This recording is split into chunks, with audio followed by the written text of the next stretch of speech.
जय हिंद साथियों।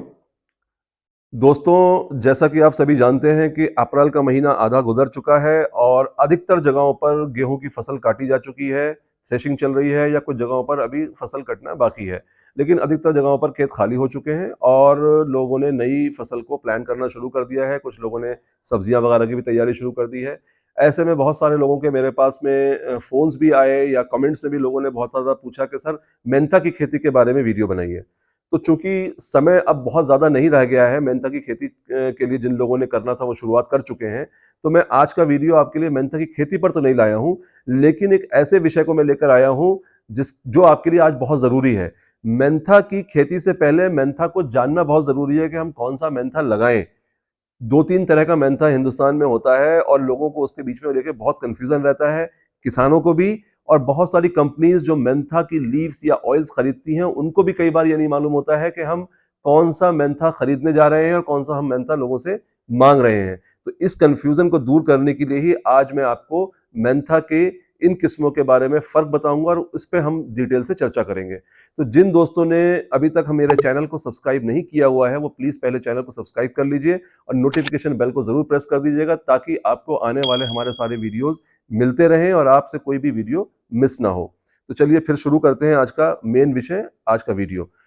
देखिए, भारत में अगर हम मेंथा की बात करें तो मेंथा की खेती काफ़ी सालों से होती आ रही है, 30-40 साल से खेती हो रही है ख़ास तौर से। और जो स्थिति मेंथा की के बाज़ार में भारत की है, वो चाइना के बाद में विश्व में भारत सबसे बड़ा मेंथा ऑयल का उत्पादन करने वाला देश है। यानी कि जो हमारा यहाँ बाराबंकी, लखनऊ के पास जो बाराबंकी ज़िला है, बाराबंकी से लेके और वेस्टर्न यूपी में आपका रामपुर, मुरादाबाद, संभल, आपका जितना भी ये पूरा बेल्ट है, ये this is second largest Mentha producing belt after China in world. तो ये हमारा है। लेकिन ये जो हमारा मेंथा होता है, ये सिर्फ़ तेल के लिए मेंथा तैयार किया जाता है। मेंथा को लोग आप पेपरमिंट के नाम से भी जानते हैं, कुछ लोग मिंट कहते हैं, हिंदी में उसको पुदीना कहा जाता है। यहीं पर आकर के जब हमारी बात आती है तो सब हौच-पौच हो जाता है और सब घच-पच हो जाता है। तो देखिए, सीधे-सीधे समझ लीजिए, मेंथा की जो भारत में खेती होती है वो खास तौर से 3 किस्में हैं। पहली किस्म है मेंथा आर्वेंसिस, जिसको आप जापानीज़ मिंट के नाम से भी जानते हैं या बहुत से लोग इसको हिंदी में जंगली पुदीना कहते हैं। दूसरी वैरायटी है स्पीयरमिंट, जिसको आप मीठा पुदीना या देसी पुदीना कहते हैं, जिनकी घरों में आप आजकल चटनी वगैरह लोग इस्तेमाल करते हैं। काफ़ी सालों से घरों में जो बहुत सारी रेसिपीज़ होती हैं, उसमें पुदीना का इस्तेमाल होता है। वो है स्पीयरमिंट। और तीसरा है हमारा पेपरमिंट, जिसको जनरली मिंट के नाम से भी जाना जाता है।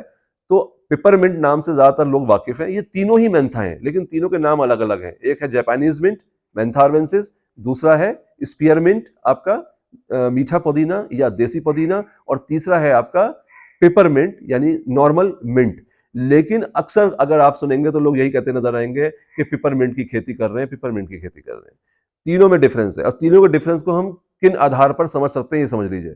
सबसे पहले हमें तीनों का में डिफरेंस अगर जानने की जरूरत है तो वो हम उनके जो अंदर मेन एल्कलॉइड्स, मेन जो इंग्रेडिएंट्स होते हैं, जो कंटेंट्स होते हैं इन तीनों मेंथा में, वो तीनों में अलग होते हैं या उनकी मात्राएं अलग होती हैं, उस बेसिस पे फर्क कर सकते हैं। उसकी खुशबू यानी अरोमा, उनके उसकी जो पत्तियां होती हैं उनके टेस्ट, इससे फर्क कर सकते हैं। या फिर हम पौधे जो हमारे होते हैं मेंथा का, जो मिंट का तीनों स्पीशीज के पौधे हैं, उनके पत्तियों में या तनों में जो फर्क होता है उसके बेसिस पे कर सकते हैं। तो मैं आपको तीनों का पहले फर्क बताऊंगा और फिर उसकी खेती के बारे में भी थोड़ी बहुत जानकारी दूंगा, क्या उसकी इकोनॉमिक्स होती है। सबसे पहले बात करते हैं मेंथा आर्वेंसिस के बारे में। मेंथा आर्वेंसिस के अंदर जो मेन इंग्रेडिएंट होता है दैट इज मेंथॉल। और इसके अंदर जो मेंथॉल होता है वो 95% तक होता है। और 95% मेंथॉल होने के कारण इसी को ही हम लोग जो है मेंथा की खेती के लिए यूज करते हैं, जिसका तेल निकाला जाता है। तो जो मैंने अभी बात की थी कि सेकंड लार्जेस्ट बेल्ट है इंडिया वर्ल्ड के अंदर मेंथा प्रोडक्शन में, वो ये मेंथा है, मेंथा आर्वेंसिस, जापानी पुदीना, जिसको आप जंगली पुदीना भी कहते हैं। मेंथॉल परसेंट बहुत ज्यादा होने के कारण इसका जो है खास तौर से सिर्फ तेल निकाला जाता है, ना इसको खाने में इस्तेमाल किया जाता है क्योंकि इसका टेस्ट बहुत कड़वा होता है। मेंथॉल बहुत ज्यादा होने के कारण इसके अंदर इसका टेस्ट कड़वा होता है, तो इसको खाने में भी इस्तेमाल नहीं किया जाता। ना ही इसकी सूखी पत्तियां बेची जाती हैं, ना ही इसकी फ्रेश ताजी पत्तियां बेची जाती हैं। इसका सिर्फ और सिर्फ तेल बेचा जाता है। दूसरा आता है हमारा आपका स्पीयरमिंट, जिसको हम देसी पुदीना, जिसको हम घरों में इस्तेमाल करते हैं, या मीठा पुदीना भी कहते हैं। अब देखिए यहाँ पर कितना बड़ा फर्क है।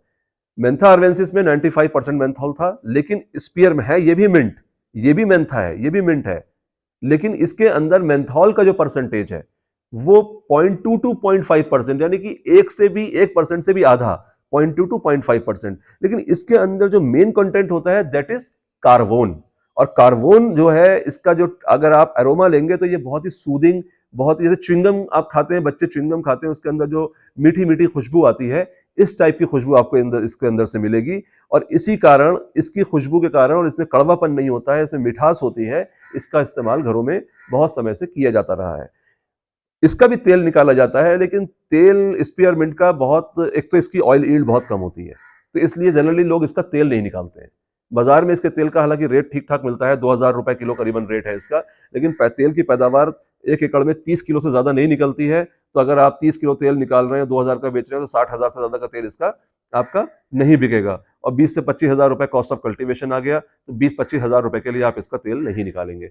लेकिन इसका जो फ्रेश लीफ है वो तो बाजारों में आता ही है, वो आप जानते ही हैं, उसका रेट के बारे में मैं बात करने नहीं जा रहा हूं। लेकिन जो ड्राई लीफ है इसका, स्पीयरमिंट का, स्पीयरमिंट यानी मीठे पुदीने का जो ड्राई लीफ है, ये बाजार में बहुत अच्छे रेट में बिकता है। और इसमें जो कार्बन कंटेंट है उसके कारण इसका बाजार में रेट आपको 300 रुपए किलो तक मिलता है। और ये सबसे बड़े फायदे का सौदा है। जितनी भी बाजारों में मसाला कंपनीज हैं, एमडीएच है, एवरेस्ट है, और भी मसाला बनाने वाली कंपनीज है, छोटी बड़ी बहुत सारी कंपनीज हैं, ये ज्यादातर ड्राई लीफ मांगती हैं स्पीयरमिंट की। लेकिन लोगों को पता नहीं होता है, कोई पेपरमिंट को बोलता है, कोई मेंथारवेजिस को मिंट बोलता है। कहीं पर आके कंफ्यूजन होता है, लोगों की समझ में नहीं आता है कि हमें कौन सा मिंट करना चाहिए जिसका हमें 300 रुपए किलो का रेट मिले, या जो कर रहे हैं वो सस्ते रेट में बेच दे रहे हैं, उनको पता ही नहीं है कि वो स्पीयरमिंट है या पेपरमिंट है या मेंथारवेंसिस का कौन सा मिंट है। और इसी में कई सारे लोगों बदमाशी भी कर रहे हैं, इसमें मिलावट करके भी बेचा जा रहा है। स्पीयरमिंट के अंदर सस्ता वाला मिला के महंगे दामों में बेचा जा रहा है। बहरहाल हम उस पर नहीं जा रहे हैं। तो ये है कार्बन, और कार्बन की वजह से इसका एरोमा यानी खुशबू में भी फर्क होगा, लाइट खुशबू होगी, और मीठास, इसमें जो टेस्ट होगा वो मिठास होगी, इसमें कड़वाहट नहीं होगी। तीसरा हमारा आता है मेंथा पिपरिटा, और ये असल में पिपरमिंट है। अगर हम नॉर्मल मिंट कहें तो इसको नॉर्मली इसको खाली मिंट भी कहा जाता है, पिपरमिंट भी कहा जाता है, बट ये है पिपरिटा। और इसके अंदर जो कंटेंट होते हैं, कंटेंट के आधार पर अगर हम फर्क करेंगे, तो इसके अंदर मेंथॉल जो होता है वो 35 से 40% तक होता है, इससे ज्यादा नहीं होता है। और इसके अंदर दूसरा कंटेंट होता है मैंथोन, जो कि तकरीबन वो भी 30-35-40%, 30-35% तक मैंथोन होता है। और तीसरा एक इसमें और कंटेंट होता है मिथाइल एसीटेट। तो इसका भी तेल निकाला जाता है, और इसकी भी सूखी पत्तियां बाजार में बेची जा सकती हैं। लेकिन चूंकि मेंथॉल इसमें भी तकरीबन 35-40% है, तो इसमें भी टेस्ट में कड़वाहट होती है, इसलिए सूखी पत्तियों की मार्केट भी इसकी इतनी ज्यादा अच्छी नहीं है। तेल इसका अच्छा रेट में बिकता है, इसके तेल का रेट तकरीबन आपका 3,000 रुपए किलो तक मिल जाता है बाजार में। लेकिन बात वही है कि इसकी भी पैदावार ऑयल की कम है। 1 एकड़ में करीबन 30 किलो आपको ज्यादा से ज्यादा या 25 किलो तेल मिल पाता है। तो 25 किलो तेल अगर मिल रहा है तो 75,000 रुपए का तेल बेचेंगे, और उसमें आपका मुनाफा 50,000 का आएगा। लेकिन आप इसका तेल का काम करना चाहें तो कर सकते हैं। तो ये तो हुआ कंटेंट्स के आधार पर तीनों तरह के मेंथा के अंदर फर्क, जिसमें आपको ये जानना जरूरी है, तभी आप फर्क कर पाएंगे। दूसरा आधार है कि पौधे के जो बेसिकली जो इसका जो पत्तियां हैं या जो तने हैं, उसमें क्या फर्क होता है। तो इसमें थोड़ा सा फर्क को समझ लीजिए आप। जो मेंथा अर्वेंसिस की पत्तियां होती हैं वो साइज में बड़ी होती हैं और थोड़ा डार्क ग्रीन होती हैं, पर और इसका जो तना होता है वो थोड़ा सा थिक होता है, स्मूथ होता है, थिक तना होता है। रेड और पर्पल यानी कि जो उसके जो तना में जो जो मोटाई होती है उसकी वो ज्यादा होगी, और रेड या पर्पल कलर का तना होगा, और बड़ी पत्तियां होंगी। ये आपकी पहचान है मेंथा अर्वेंसिस की। अगर हम बात करते हैं आपका स्पीयरमिंट का यानी कि मीठा पुदीना का, तो इसकी जो पत्तियां होती हैं वो थोड़ा डार्क ग्रीन होती हैं, और डार्क ग्रीन होने के साथ साथ इसका जो तना होता है वो काफी पतला होता है मेंथा अर्वेंसिस यानी कि आपका जंगली पुदीना के मुकाबले में। लेकिन वो भी स्मूथ होगा, चिकनाहट होगी उसके तने के अंदर। और जो आपकी जो मेंथा पिपरिटा है, मेंथा पिपरिटा की पत्तियां तो ग्रीन होती हैं, लेकिन इसके अंदर एक खास चीज ये होती है, यानी कि जो पिपरमिंट है, पिपरमिंट की पत्तियों में पत्तियां तो ग्रीन होंगी, लेकिन पत्तियों के अंदर की जो लाइंस होती हैं, जो वेन्स होती हैं, वो या रेड और पर्पल तरीके की होती हैं। और इसका जो तना होता है ये थोड़ा आपका मेंथा अर्वेंसिस से तो पतला होगा, लेकिन आपके स्पीयरमिंट के मुकाबले में थोड़ा सा ज्यादा मोटा होता है। और सबसे बड़ा जो फर्क होता है वो ये कि इसका तना में स्मूथनेस नहीं होती है, इसके तने में थोड़ा सा हेयरीनेस होती है, हल्का सा हेयरी होगा, हल्का सा ऐसा लगेगा जैसे बाल बाल से इसके अंदर है, थोड़ा सा खुरदरापन होता है। तो ये तो फर्क हुआ आपका मेंथा आर्वेंसिस, मेंथा आपका स्पाइकाटा, जो आपका स्पेयरमिंट है उसको मेंथा स्पाइकाटा बोलते हैं, और मेंथा पेपरिटा यानी कि पेपरमिंट में। अगर हम खेती की बात करें तो हम कौन से मिंट का चुनाव करें? देखिए, जैसा कि पहले बता दिया कि ऑयल के लिए मेंथा आर्वेंसिस से बेटर कोई नहीं है, और उसमें आपको इसका तेल का जो रेट मिल रहा है वो तकरीबन आज की डेट में 1200 रुपए किलो है। और मैंने आपको पिछले वीडियो में एक में इसकी वैरायटीज भी बताई थी। ये वैरायटीज इसमें जो सबसे लेटेस्ट जो वैरायटी है, हालांकि वैरायटी शिवालिक है, हिमालय है, कोसी है, बहुत सारी वैरायटीज आती हैं उसमें, अलग अलग आपको तेल की पैदावार मिलती है। लेकिन जो सीमैप द्वारा रिलीज की गई उन्नति वैरायटी है, सिम उन्नति, उसमें तकरीबन आपको 90 से 100 किलो तेल बड़े आराम से एकड़ के अंदर निकल आता है 3 महीने में। तो अगर आप 100 किलो तेल निकाल रहे हैं सिम उन्नति को मेंथा आर्वेंसिस से खेती करके, और उसको आप अगर 1200 रुपए के रेट पे बेच रहे हैं, तो तकरीबन 100 किलो अगर 90 किलो तेल भी निकाल निकाल रहे हैं तो आपका तकरीबन 1 लाख से ज्यादा का तेल बिक रहा है। और इसका जो कॉस्ट ऑफ कल्टीवेशन आता है वो 20 से 25 हजार रुपए से ज्यादा नहीं आता है। सकर्स यानी कि इसके जो कंद होते हैं, सकर्स से जड़ों से जो इसकी बुआई की जाती है, और बुआई दोनों तरीके से कर सकते हैं आप, यानी कि आप जड़ नर्सरी से भी कर सकते हैं और डायरेक्ट बुआई भी कर सकते हैं। अगर अभी के हालातों की बात करें तो इसको जो लगाने का बेहतरीन समय है, इवन जो तीनों तरह के मेंथा हैं इनको लगाने का समय तकरीबन एक ही जैसा है, कोई ज्यादा फर्क नहीं है।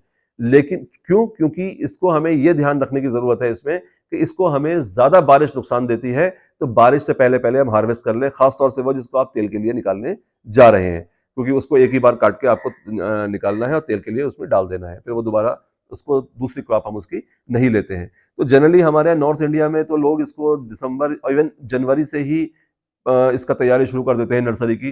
कुछ एरियाज में यहाँ पर हमारे यहाँ मार्च में नर्सरी डाली जाती है और अप्रैल में इसकी रोपाई कर दी जाती है। लेकिन अगर आप चाहें तो सीमैप ने एक इसकी मेड़ के दोनों तरफ निकालने की एक नई तकनीक भी विकसित की हुई है, जिसमें आप इसको अप्रैल के महीने में भी लगा सकते हैं, और जुलाई से पहले, बारिश शुरू होने से पहले इसका 2.5 से 3 महीने में आप कटाई करके और तेल निकाल सकते हैं। तो ये अभी समय है, अगर आप लगाना चाहते हैं मेंथा तो फौरन लगा दीजिए मेंथा आर्वेंसिस, ये समय फिर निकल जाएगा इसका, अदरवाइज फिर नेक्स्ट ईयर लगाइएगा। तो इसमें 20 किलो जड़ लगती है अगर आप नर्सरी से करेंगे, लेकिन चूंकि अब नर्सरी डालने का समय नहीं है, आपको डायरेक्ट इसका प्लांटिंग करना पड़ेगा, तो उसमें तकरीबन आपको जो सकर्स यानी जड़ लगेगी वो 100 रुपए किलो के हिसाब से लगेगी। और डिपेंड करता है कि आप जड़ कहाँ से खरीद रहे हैं, अगर इंस्टीट्यूट से लेंगे तो महंगी मिल सकती है, वरना 30-40 रुपए किलो के हिसाब से इसकी जड़ आराम से मिल जाती है। तेल की पैदावार मैंने बता दी तकरीबन 90 किलो आपकी आएगी। तेल का रेट आपको 1200 रुपए किलो मिलता है मेंथा आर्वेंसिस का, और इस हिसाब से अगर आपको 3 महीने में 1,08,000 रुपए का या 1,20,000 रुपए, अगर आप 100 किलो तेल निकाल पाते हैं तो 1,20,000 का अगर तेल बेचते हैं, या मान लीजिए मोटा मोटा 1 लाख रुपए का तेल बेचते हैं, और अगर आप 25,000 रुपए भी आपका कॉस्ट ऑफ कल्टीवेशन सारा आ जाता है तेल के निकालने का खर्चा मिला करके उसमें, तो 75,000 रुपए का मुनाफा आपको मेंथा हार्वेस्टिस 3 महीने में दे जाती है। अब हम बात करते हैं मीठा पुदीना यानी कि स्पीयरमिंट यानी कि मेंथा स्पाइकाटा के बारे में। इसका मैंने आपको जैसे अभी बताया था कि इसका तेल ना निकालिए, इसके तेल की पैदावार भी कम है, रेट अच्छा है, लेकिन इसमें आपको इकोनॉमी नहीं आएगी। इसको आप करते हैं इसकी सूखी पत्तियां बेचने के लिए, या तो आप फ्रेश लीफ बेचिए मार्केट में, निकालिए काटिए ताज़ा और उसको गठरी बना करके और मार्केट में उसको मंडी में बेच आइए, और बाजार में मंडियों में आपको पुदीना हर मौसम में आज की डेट में दिखाई देता है, वो जो भी रेट मंडी में आपको मिलता है पसेरी के हिसाब से। लेकिन अगर आप इसका ड्राई लीफ का बिजनेस करते हैं तो वो आपके लिए बहुत अच्छा है। और ड्राई लीफ का बिजनेस करने की इसकी भी अलग अलग वैरायटीज में बता देता हूं आपको। इसकी एक MSS 1 वैरायटी है, एक MSS 5 वैरायटी है, एक नीरा है और एक अर्का वैरायटी। इनमें से कोई भी वैरायटी ले सकते हैं। MSS 5 का ज्यादा अच्छा रिस्पॉन्स है। सोइंग टाइम इसका जनरली दिसंबर जनवरी से स्टार्ट होता है, लेकिन आप इसको चाहे तो कभी भी लगा लें। इसकी आप एक बार से लेकर के और 3 बार कटाई कर सकते हैं। पहली कटाई जो आपको मिलेगी लगाने के आपको 3 महीने बाद मिलेगी, और दूसरी कटाई उसके 2 महीने बाद, और उसकी अगली कटाई यानी तीसरी कटाई उसके 2 महीने बाद। यानी कि 3 महीना, 2 महीना, 2 महीना, यानी 7 महीने में आप इसकी पूरी फसल ले सकते हैं।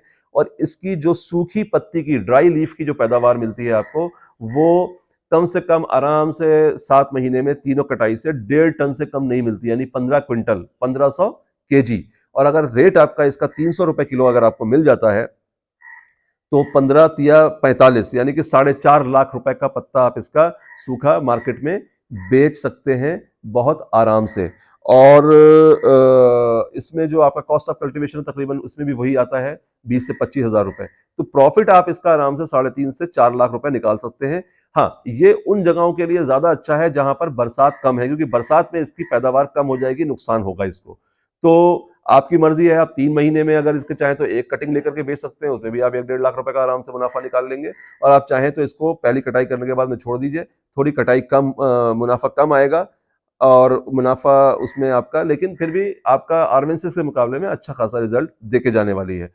अगर जमीन आपकी सैंडी है, सॉइल में परकोलेशन पानी का ज्यादा है, तो फिर बारिश का भी बहुत ज्यादा इसको नुकसान नहीं होगा, लेकिन इसका चयन आपको अपने हिसाब से करना पड़ेगा।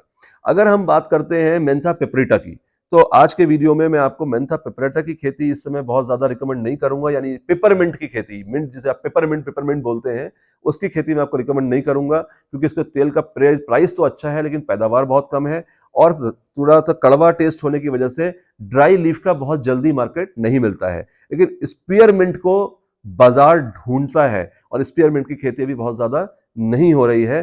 तो अगर आप मेंथा की खेती करना चाहते हैं, अगर आप मिंट की खेती करना चाहते हैं, तो तेल के लिए आप मेंथा आर्वेंसिस लगाइए। फर्क मैंने आपको बता दिए, बड़ा पत्ता होता है, ग्रीन होता है, स्मूथी इसका स्टेम होता है, मेंथॉल इसमें 95% होता है। और अगर आप ड्राई लीफ के लिए करना चाहते हैं, आप तो स्पीयरमिंट लगाइए, यानी कि देसी पुदीना, जिसको मीठा पुदीना बोलते हैं, मेंथा स्पाइकाटा। और इसका आपको, इसकी पत्ती जो है थोड़ी छोटी होगी अरवेंसिस के मुकाबले में, डार्क ग्रीन होगी, पत्ता तना इसका भी स्मूथ होगा लेकिन पूरी हरी होगी।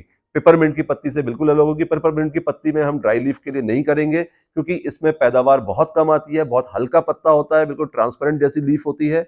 इसका भी फर्क आपको मैंने बता दिया कि इसमें जो वेन्स होती हैं पत्तियों के अंदर, पत्तियां तो ग्रीन होती हैं लेकिन इसके तने में फर्क होता है। इसका तना जो होता है थोड़ा सा हल्के हल्के बाल जैसे लगेंगे आपको, हेयरी तना होता है इसका। और इसकी पत्तियों में जो पत्तियों की वेन्स होती हैं वो रेड और पर्पल कलर की होती है। तो ये तीनों का फर्क आपको समझना बहुत जरूरी था। आज की डेट में स्पीयरमिंट की मार्केट में बहुत ज्यादा डिमांड है, बहुत अच्छा मुनाफा आ रहा है। अगर आप इनकी खेतियां करना चाहते हैं या इसके बारे में डिटेल से और ज्यादा जानकारी चाहते हैं, तो आप हमारी मैं खुद की अपनी कंसल्टेंसी सर्विसेज देता हूं, उनको भी ऑप्ट कर सकते हैं। पूरी डिटेल हम काउंसलिंग करते हैं। उसके लिए आप डिस्क्रिप्शन बॉक्स में दिए हुए नंबर से मुझे डायरेक्ट कॉल कर सकते हैं, डायरेक्ट संपर्क कर सकते हैं। और ये आज का जो मैंने आपको फर्क बताया है, मेंथा की खेती शुरू करने से पहले इस फर्क को समझना और जानना बहुत जरूरी है। नाम में बहुत कंफ्यूजन है। ऑनलाइन जितने भी आर्टिकल्स, जितने भी व्लॉग्स इसके ऊपर दिए हुए हैं, बहुत सारे कंफ्यूजिंग हैं। कहीं पर कोई कंफर्मेशन नहीं है, कौन सा करेंगे, कितनी पैदावार आएगी, किस मिनट को क्या कहते हैं, क्या नहीं कहते हैं। तो मैंने आपको आज खोल के सारा डिटेल में बता दिया है। तो दोस्तों, अगर आज का वीडियो आपको पसंद आया हो तो प्लीज इसे लाइक जरूर कीजिएगा। चैनल को अभी तक अगर सब्सक्राइब नहीं किया है तो प्लीज अभी फौरन सब्सक्राइब कर लीजिए और ज्यादा से ज्यादा तादाद में दूसरे किसान भाइयों के साथ इसे शेयर कीजिए। आज के वीडियो के लिए सिर्फ इतना ही। जल्दी मैं आपसे मुलाकात करूंगा एक नए वीडियो के साथ, एक नए विषय के साथ। तब तक के लिए मुझे आज्ञा दीजिए। जय हिंद, जय भारत।